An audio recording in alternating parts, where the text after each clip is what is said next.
नमस्कार दोस्तों, स्वागत है आपका एक बार फिर से मेरे YouTube चैनल पे।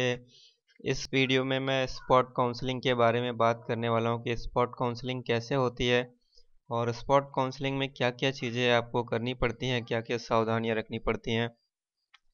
तो चलिए शुरू करते हैं। सबसे पहले स्पॉट काउंसलिंग में आपको रजिस्ट्रेशन करना पड़ता है। रजिस्ट्रेशन करने के बाद में आपका मेरिट लिस्ट बनती है।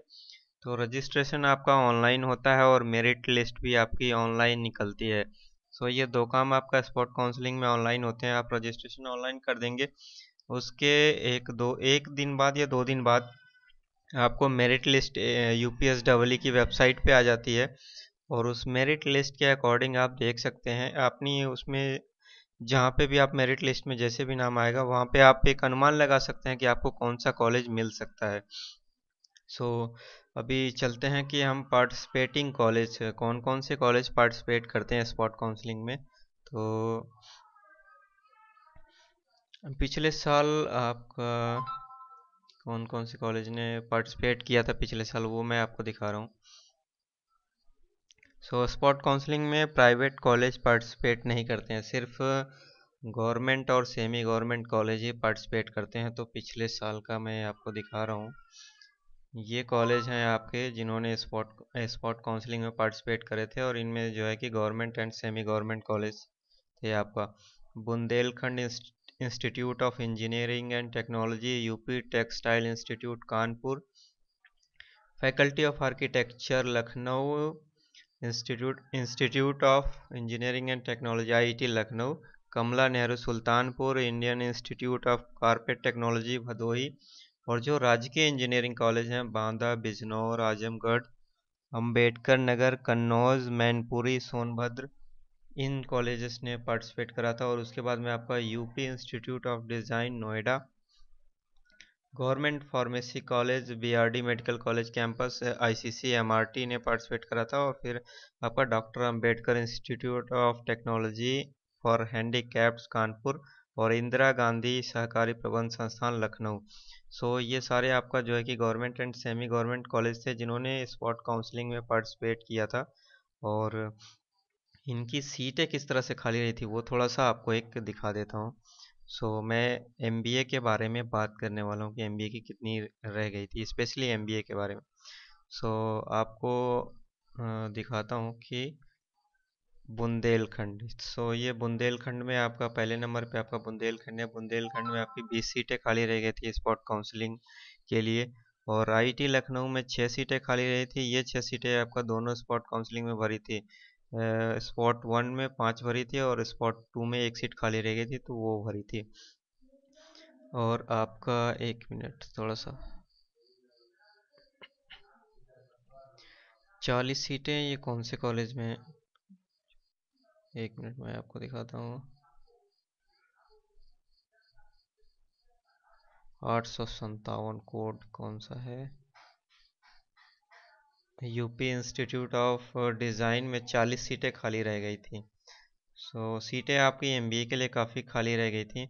और आईसीसी एमआरटी की तो आधी से ज़्यादा सीट खाली रह गई थी पिछले साल स्पॉट काउंसलिंग में। आईसीसी एमआरटी की देखिए नॉर्मल सीट 99 और 9 सीटें इकोनॉमिकली वीकर सेक्शन की सीटें खाली रह गई थी। ठीक है, तो सीटें आपको एमबीए के लिए काफ़ी खाली मिलेंगी। और बीटेक में आते हैं तो बीटेक में भी कुछ सीटें खाली थी, लेकिन वो आपकी जो मेन ब्रांचेस आपका सीएसआईटी वगैरह जो ज़्यादा डिमांड में रहता है, वो ब्रांचेस खाली नहीं मिलते हैं। आप यहाँ पे आप देखिए सीएस में जो है कि सीटें खाली नहीं है। आईटी में खाली हैं, लेकिन जो अच्छे टॉप के कॉलेज हैं वहाँ पे खाली नहीं है। बाकी आपके जो दूसरी ब्रांचेस होती हैं जैसे केमिकल हो गया, या फिर दूसरी कोई ब्रांच हो गई जो उतना स्टूडेंट्स प्रेफर नहीं करते हैं, वो खाली रह जाती हैं उसकी सीटें। तो यहाँ पे आप देखिए केमिकल की सीट जो है कि अच्छी खासी खाली है। ये आपका सीट का स्टैटिस्टिक्स हो गया कि किस तरह से सीटें होती हैं। और अब बात करते हैं पार्टिसिपेटिंग कॉलेज, और सीट मैंने दिखा दिया। और आपका काउंसलिंग जो है कि रजिस्ट्रेशन एंड मेरिट के बाद सारा काम जो है ऑफलाइन होता है। आपको एकेटीयू के हेड ऑफिस, वहाँ पे एकेटीयू के कैंपस में जाना पड़ता है, और वहाँ पे आपकी जो है कि काउंसलिंग होती है। और काउंसलिंग के बाद में आप बात करते हैं काउंसलिंग डेट। सो देखिए, अलग अलग लोगों को अलग अलग जो है कि काउंसलिंग डेट भी दिया जा सकता है, वो मेरिट लिस्ट के हिसाब से। आधे लोगों को अलग डेट पे, आधे लोग को जो है कि दूसरे डेट पे बुला सकते हैं। तो मैं आपको दिखाता हूँ यहाँ पे स्पॉट राउंड 1 मेरिट लिस्ट। सो यहाँ पे आपको डेट मिल जाएगा। ये आपको ध्यान से देख लेना है कि आपको कौन से डेट पे काउंसलिंग के लिए बुलाया गया है, नहीं तो काउंसलिंग छूट गई तो फिर कॉलेज नहीं मिलना। List of candidate called for spot counselling, 8 तारीख को इतने लोगों का काउंसलिंग हुआ था। फिर 9 तारीख को भी यहाँ पे आपको डेट ध्यान से देखना है। बहुत लोग डेट मिस कर जाते हैं और बाद में आते हैं, फिर उनकी काउंसलिंग वैसे ही कुछ नहीं हो पाता है। और फिर यहाँ पे देखिए, list of candidates called for spot counselling. So अलग अलग स्ट्रीम वाले बंदे को या फिर अलग अलग रैंक के हिसाब से भी अलग अलग बुलाया जा सकता है। सो आपको जो मेरिट लिस्ट बनेगी उसमें आपको अपना डेट ज़रूर चेक करना है कि डेट आपके किस डेट पे बुलाया गया है। सो ये हो गई आपकी काउंसलिंग डेट। एंड अब बात करते हैं availability of seat. So spot counselling जब चालू होती है वहाँ पे AKTU में, तो आपका UPSW की वेबसाइट पे पूरा डेटा दिखाता रहता है कि कौन से कॉलेज में कितनी सीटें खाली हैं स्पॉट काउंसलिंग के लिए। और जैसे जैसे सीटें भरती जाती हैं तो वहाँ पे भी पूरा डेटा दिखाता जाता है कि कितनी सीट अब बची रही है किस कॉलेज में। तो आप अपने रैंक के हिसाब से भी वहाँ अनुमान लगा सकते हैं। और अब बात करते हैं कि कितनी रैंक रिक्वायर्ड होती है स्पॉट काउंसलिंग में एडमिशन के लिए। तो फिर से मैं एक डेटा में ये खोलता हूँ और मैं आपको MBA में ले जाता हूँ। मैंने MBA में एडमिशन लिया था पिछले साल। तो MBA में मैं लास्ट बंदे को बता रहा हूँ कि जो लास्ट सीट अलॉट हुई थी वो कितनी रैंक पे हुई थी। सो ये है हमारा मेरिट लिस्ट। तो इसमें मैं आपको अपना नाम दिखा दूँ। ये है मेरा नाम, योगेंद्र विश्वकर्मा। छठा नंबर था, IT में 6 सीटें खाली थी। स्पॉट में देखिए, रजिस्ट्रेशन बहुत सारे स्टूडेंट्स कर लेते हैं लेकिन आधे से ज़्यादा आते ही नहीं हैं। तो यहाँ पे 6 सीटें खाली थी IT में, और मेरा छठा नंबर था। तो मुझे पक्का था, कंफर्म कि मुझे तो सीटें मिल जाएंगी। बट यहाँ पे क्या हुआ कि ऊपर के 4 बंदे आए ही नहीं एडमिशन लेने। और जो मेरे से ऊपर पहला बंदा था उसको जो है BIT बुंदेलखंड में जाना था। सो लास्ट सीट मैं यहाँ पे आपको बताने वाला था कि लास्ट सीट किस रैंक को अलॉट हुई थी। लास्ट सीट कहाँ गया, 2100 कुछ रैंक पे अलॉट हुई थी।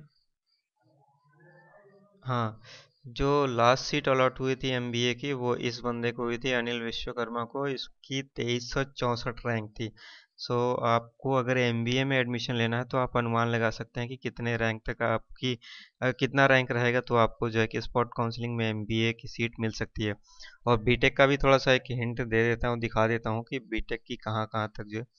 सो ये आपकी इस रैंक तक के बच्चों ने पार्टिसिपेट करा था पिछले साल बीटेक में, यहाँ पे देख सकते हैं, जिनकी 59,723 रैंक थी। वहाँ तक के बच्चों ने पार्टिसिपेट करा था। और स्पॉट काउंसलिंग 2 भी होता है तो वहाँ भी काफ़ी सारे बच्चे आते हैं। सो ये आपका हो गया कि कितने रैंक तक आपको जो है कि मिल सकता है गवर्नमेंट कॉलेज।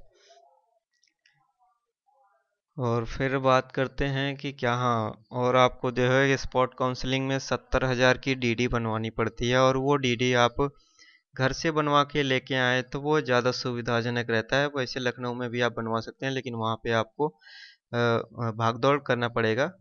भाग दौड़ का मतलब हो गया कि आपको बार बार कैश निकालना पड़ सकता है, या फिर आप चेक से पेमेंट करेंगे तो भी जो है कि आपको चेक कैरी करना पड़ेगा। तो सबसे बेहतर विकल्प यही रहेगा कि आप DD बनवा के लेके आएँ। लास्ट टाइम में तो मैंने लास्ट में ये भी सुना था मेरे टाइम में कि एक आध दो बंदे चले आए तो उन्होंने कुछ नहीं बनवाया था तो उन्होंने कैश निकाल के दिया था। सो ये कैश वाला ऑप्शन आपको लेके चलना ही नहीं है, आपको DD बनवा के लेके आनी है। फिर अब हम बात करते हैं चॉइस फिलिंग। तो चॉइस फिलिंग में क्या होता है, कितने ऑप्शन देते हैं वहाँ पे आपको। एक बोलते हैं कि आपको जो कॉलेज चाहिए वो आप नाम भर लीजिए। तो मैंने क्या किया था, मैंने IT लखनऊ भर लिया था, मुझे IT लखनऊ चाहिए था। अगर आपको लगता है कि जो आप फर्स्ट प्रेफरेंस दे रहे हैं वो नहीं मिल पाएगा, तो आप यहाँ पे 2 या 3 प्रेफरेंस भी दे सकते हैं, 2-3 कॉलेज के नाम भी दे सकते हैं, वहाँ पे ऐसा कोई इश्यू नहीं है। और वहाँ पे आपका AKTU में जाके भी आपको एक फॉर्म भरनी पड़ती है। फॉर्म में आपका जो है कि जो पिछला एग्ज़ाम आपने क्वालिफाई किया उसकी डिटेल्स डालनी पड़ती है, आपकी UPSW में कितनी रैंक थी, क्या है, और आपके कुछ सब्जेक्ट्स के नंबर भी पूछते हैं, जैसे मैथ में कितनी आपके नंबर रहे थे मैथ में, और फिजिक्स में आपकी कितनी रही थी, PCM में या PCB जो भी स्ट्रीम से आप बिलोंग करते हैं वो नंबर पूछ सकते हैं। और अब बात करते हैं कि सीट अलोकेशन। जब स्पॉट काउंसलिंग चालू होती है तो रैंक वाइज बंदों को बुलाते हैं कि इतने से इतने रैंक के बीच में अगर कोई बंदा है तो वो एडमिशन के लिए आ जाए।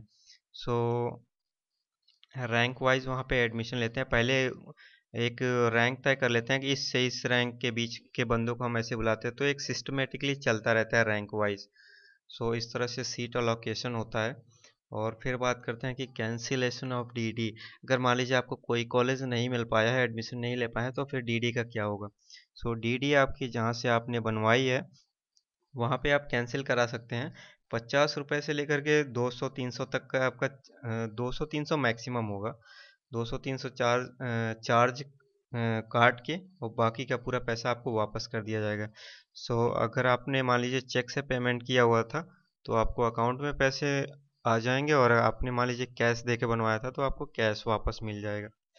और DD कैंसिलेशन के लिए आपके पास में ओरिजिनल DD होना चाहिए, और आपने जो रसीद वगैरह आपको जो मिली हुई है वो रसीद भी आपके पास में होनी चाहिए। तो ये चीज़ आपको को भूलना नहीं है। कैंसिलेशन ऑफ DD के लिए ये चीज़ें रिक्वायर्ड होती हैं। और अब बात करते हैं डॉक्यूमेंट वेरिफिकेशन। स्पॉट काउंसलिंग में आपको ओरिजिनल डॉक्यूमेंट कैरी करने पड़ते हैं, क्योंकि वहाँ पे कॉलेज के रिप्रेजेंटेटिव्स होते हैं, वो आपके ओरिजिनल डॉक्यूमेंट देखते हैं। फाइनल ईयर की आपकी जो मार्कशीट नहीं है तो आप उसकी नेट कॉपी है तो नेट कॉपी आप जो है कि दिखा सकते हैं, या फिर नेट कॉपी नहीं भी है, अगर आपने एफिडेविट लगाया तो ये भी आप बता सकते हैं कि मेरा रिजल्ट डिक्लेयर नहीं हुआ है और कुछ दिन में डिक्लेयर हो जाएगा, तो आपको बाद में भी आप दिखा सकते हैं। और फिर आपका रिपोर्टिंग कॉलेज। काउंसलिंग ख़त्म होने के 2-3 दिन बाद आपको रिपोर्ट करना होता है। वहीं पे आपको तुरंत डेट बता दिया जाता है कि किस तारीख को आपको रिपोर्ट करना है कॉलेज को। और अब बात करते हैं कि विदड्रॉइंग सीट। अगर आपको नाम वापस लेना है, क्या बोलते हैं कि अगर मान लीजिए आपको जो कॉलेज अलॉट हुआ है आप उससे खुश नहीं है, या फिर कोई और बेहतर विकल्प मिल जाता है आपको, तो ऐसी सिचुएशन में बहुत लोग नाम वापस लेते हैं। आपको क्या करना पड़ेगा फिर? यहाँ पे थोड़ी सी दिक्कत हो जाएगी। एक बार आप काउंसलिंग में पार्टिसिपेट कर लेते हैं, आपको कॉलेज अलॉट हो जाता है, और कॉलेज अलॉट होने के कुछ दिन बाद, 10 दिन, 20 दिन या महीने दिन बाद अगर आप जो एडमिशन कैंसिल करवाते हैं अपना, तो आपको पैसा तो मिल जाएगा, लेकिन AKTU का काफ़ी चक्कर लगाना पड़ेगा, क्योंकि जो आप एक DD जमा करते हैं वो AKTU को चली जाती है। फर्स्ट आपके पास में ऑप्शन ये होगा कि आप अपने कॉलेज से कांटेक्ट कीजिए, फिर कॉलेज वाले आपको जो है कि AKTU भेजेंगे, फिर वहाँ से AKTU से पैसा आने में थोड़ा टाइम लगता है, क्योंकि गवर्नमेंट सिस्टम है। तो आप ये एक्सपेक्ट नहीं कर सकते कि आज आप अप्लाई करेंगे और 2 दिन बाद आपको सारी चीज़ें हो जाएंगी। ये चीज़ें थी, और कोई पॉइंट मैं सोचता हूँ अगर याद आता है तो आपको बताता हूँ। हाँ, एक चीज़ अभी जस्ट याद आया कि इसमें आपका स्पॉट काउंसलिंग में जो इकोनॉमिकली वीकर सेक्शन जो होता है वो कोटा जो है कि अप्लीकेबल होता है। इस चीज़ का आप फ़ायदा उठा सकते हैं अगर आप इकोनॉमिकली वीकर सेक्शन में आते हैं तो। और और क्या कुछ दिखा सकता हूँ?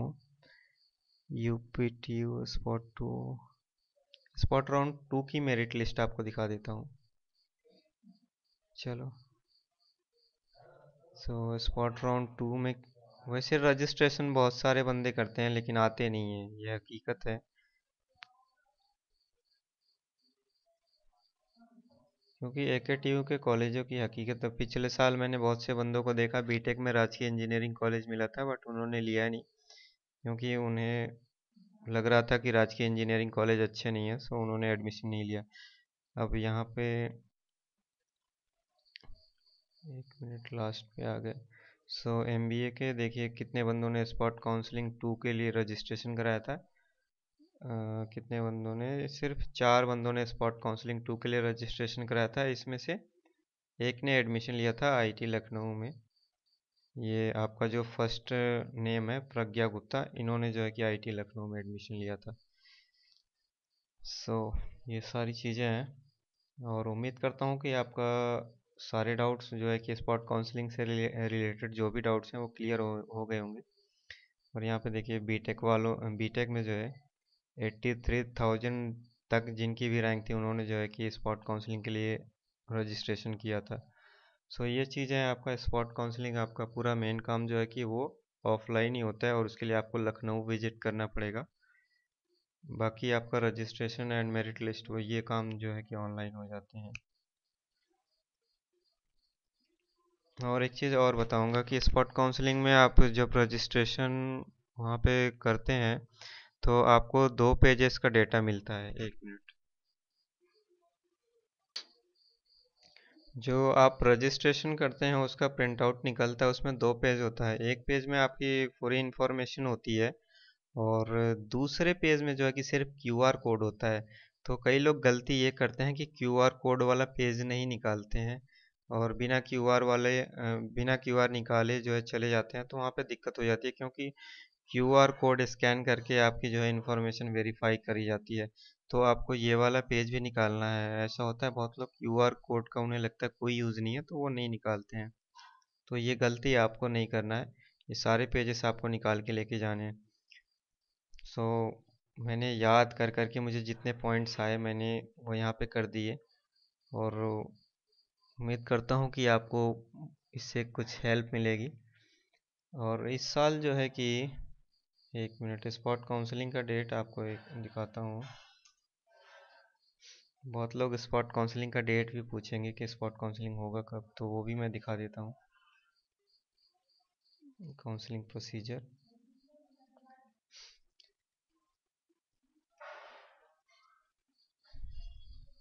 Special round counselling. अब इसमें ये भी दिया हुआ है स्पेशल राउंड काउंसलिंग जो है कि क्या कौन लोग एलिजिबल है कौन लोग एलिजिबल नहीं है, वो आप पढ़ सकते हैं डाउनलोड करके। यहाँ पे मैं आपको दिखा रहा हूँ। देखिए आपका इस बार काउंसलिंग बहुत लंबा शेड्यूल है इस बार। आपका स्पॉट राउंड 1 जो है कि वो उसका रजिस्ट्रेशन 26/11 को है और स्पॉट राउंड 2 आपका 1 दिसंबर को है। सो दिसंबर तक चला गया इस बार काउंसलिंग और बहुत ज़्यादा दिक्कत होने वाली है इस बार, तो वैसे भी सब कुछ लेट है। सो धन्यवाद वीडियो देखने के लिए। आपको अगर पसंद आया होगा तो एक लाइक कर दीजिएगा।